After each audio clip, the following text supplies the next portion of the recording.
What up, YouTube? So I decided I'm going to do a 3-day fast, starting the day after Christmas till the 28th, 26th, 27th, 28th, or actually no, 27, 28, 29.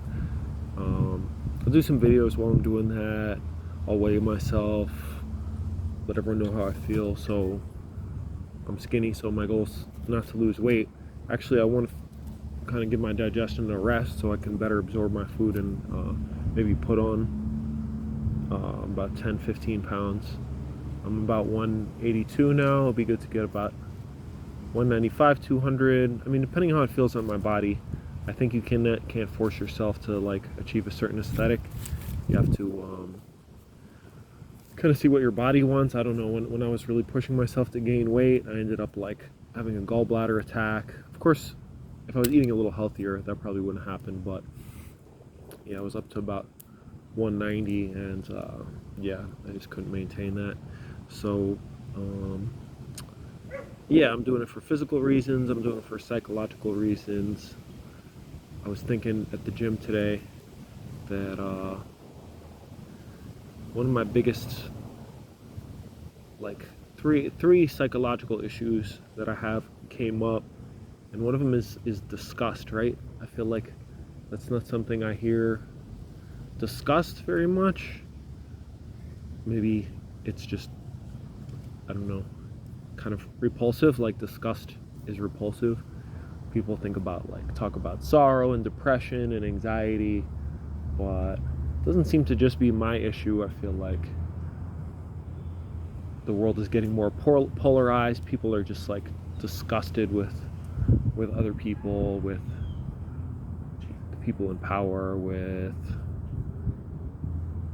you know, even family members, people they disagree with. And I feel like if you have a lot of disgust in your heart, it's hard to be healthy, because if you have that like reaction to the world, if you have that reaction to your own self and your behavior and your consumption, yeah, it blocks you. It's like a psychological defense to protect you. You know, if you're growing up as a kid and you're mistreated, then you react by also being disgusted with those who are mistreating you, and anything that reminds you of that, you know, I had it all in my head a little smoother when the pre-workout was hitting and I was in the zone.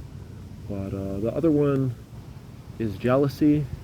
I feel like, say you want to achieve something, but then the people who have that thing, or that you perceive have that thing, or that feeling, or that whatever accomplishment or possession or relationship or whatever, if you're jealous of them and you kind of hate them a little, that's going to block you from going for that thing, because you don't want to be hated, you don't want to be envied. I mean, I saw an ad on the New York City subways, like, be envied, like for some weight loss surgery or women's clothes or something. But and I suppose we all have that dichotomy, that ego that like wants to be envied and wants to, like, you know, be like in your face, I got it and you don't, type of thing. And I think we have to accept that about ourselves, but just not take it too seriously, kind of just accept it in a playful way, like you would like throw your achievements in your friend's face just to like motivate them or make them laugh, or, you know, even for darker reasons, but whatever, it's just part of our nature. So jealousy, and then comparison is like on the same wavelength as jealousy. Yeah, one really good memory I have, it was about 2003. I was in my early 20s. I was volunteering up at this self-improvement seminar place up in Massachusetts, and ironically I was super depressed there. Yeah, and actually right around that time is when I haven't really done much fasting since my oh nice, another guy on a scooter. I haven't really done fasting since my early 20s very seriously, because I kind of took it to extremes back then. I was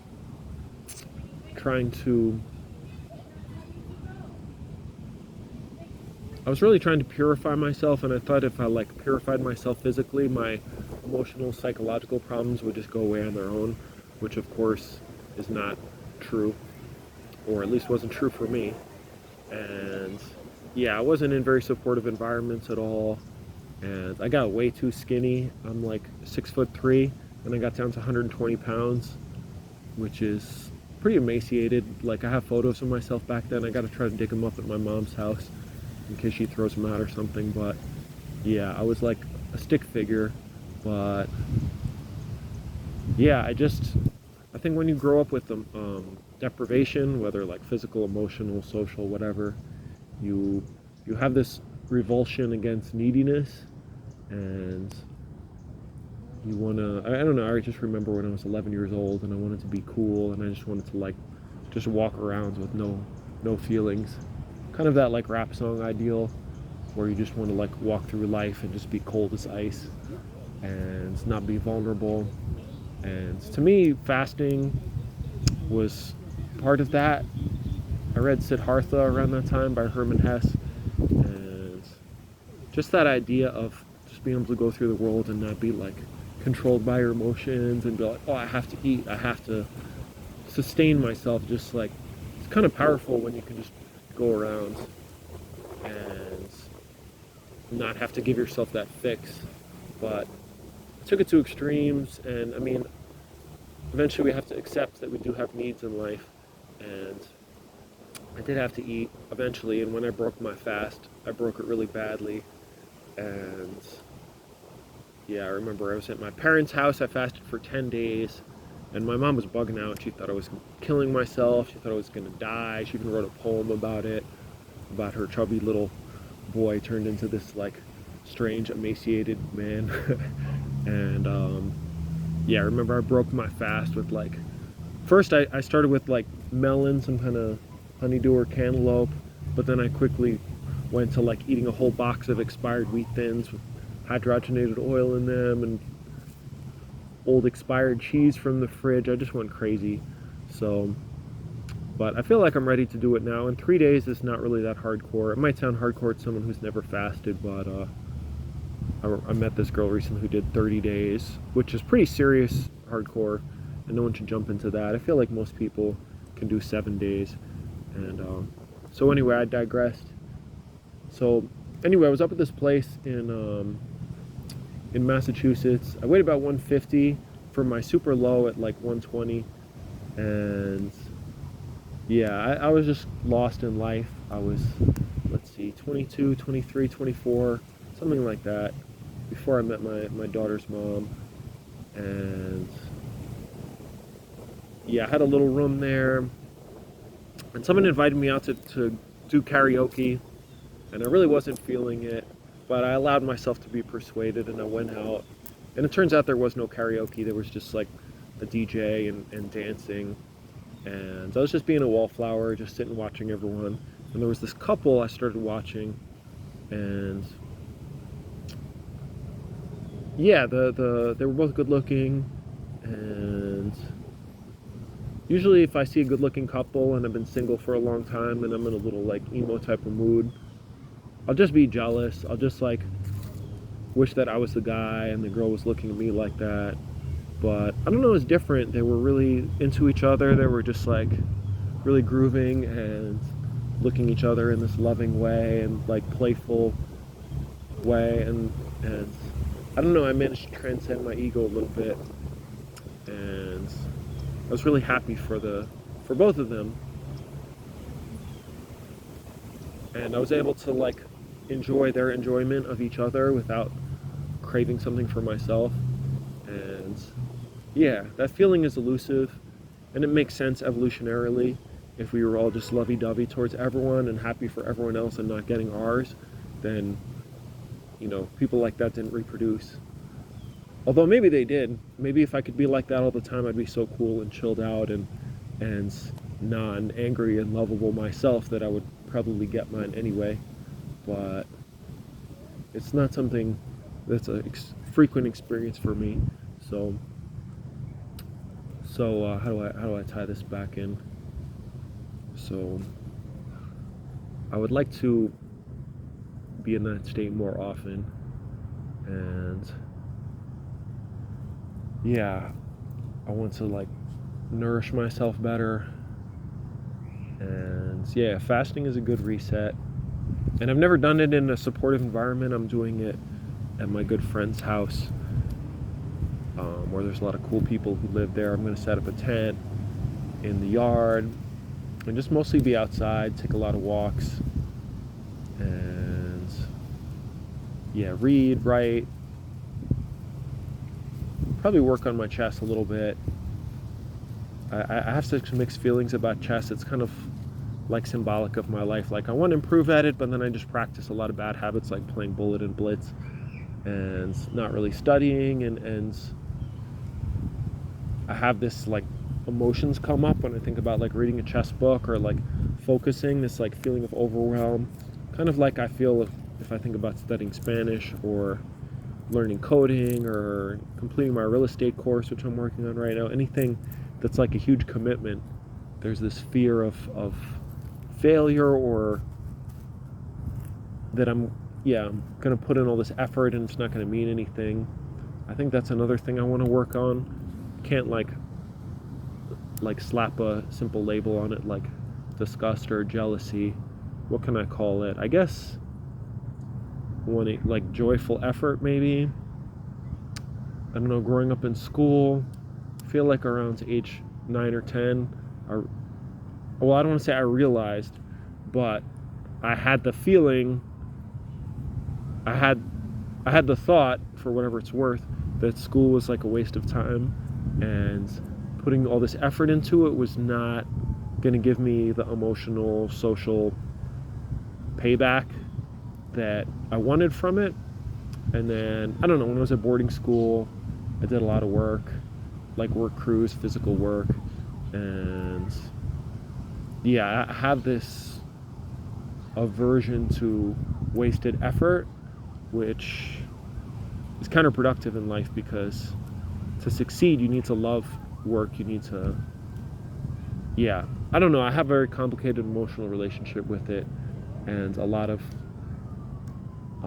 shame about myself, that I'm consider myself an underachiever, that I don't have this title, this position, this skill set to show off to other people. Well, show off sounds egoic, which a little bit of it is, but just, I feel like as a man, I have to present myself as this competent, skilled person who contributes to society in ways that I can like spell out. And I don't have that in the way that I want, so it's hard to make the logical leap on like how fasting for 3 days is going to help me get that. I used to, in my early 20s, I used to think, if I just have this mental clarity, then the next step will just present itself to me, and I don't feel like that anymore. I feel like I just have to keep putting myself out there, do different jobs, meet different people with different careers, have a lot of conversations. Obviously, the internal work and mental reflection is going to be helpful for that, but by itself, it's not going to be sufficient. But anyway, I'm pretty excited to do this, and push myself a little. 3 days is not that hard. Really, the first day and a half is the hardest, and then your body kind of realizes, it just switches modes. I guess you go into ketosis, and I'm curious to see how it goes. And it'll be nice to mostly be by myself, but be right by a house where there's supportive people who I can talk to and chill with. And there's like 5 cats and like 3 dogs roaming around, and I can chill with them. And so that's my plan for after Christmas. I hope everyone's having a good holiday. It's a weird time in the world, but I hope everyone's doing good. And if you have any suggestions or thoughts or feedback for me, shoot it in the comments. I'll probably make a video each day while I'm fasting. So the first day, second day, third day, just I'm feeling what my weight is, and maybe like a week after the fast to like reflect on if I feel like it did any good. I figure I'll probably lose about 7 pounds in 3 days. That was my experience when I was younger, so I'll probably go from like 182 to 175, and then I figure in about a week and a half I'll be back up to 182, and then maybe by my birthday, June next year, like 190, 195. But it all depends. I have gallstones. I had a really bad gallbladder attack about 6 months ago, and so I've been having to be real careful with my diet since then. I've been taking a lot of supplements, and I may have to get gallbladder surgery. I may just have to get the organ removed, but I'm trying to avoid that, and I haven't had a bad attack since then. I've had some scares where like I ate way too much fat, then I just like had to take a walk around this park, actually just like breathe, and I avoided going to the ER. And if I can like heal myself naturally, or at least maintain and then heal myself in the future, that'll be good. If I have to get surgery, it is what it is. Gallbladder is not a vestigial organ. It's a non-essential organ, but it's still useful, and I don't want to get it removed and then have digestive problems anyway for the rest of my life without the help of this organ. So yeah, we'll see how that goes. Anyway, thanks for watching, and I will keep you posted.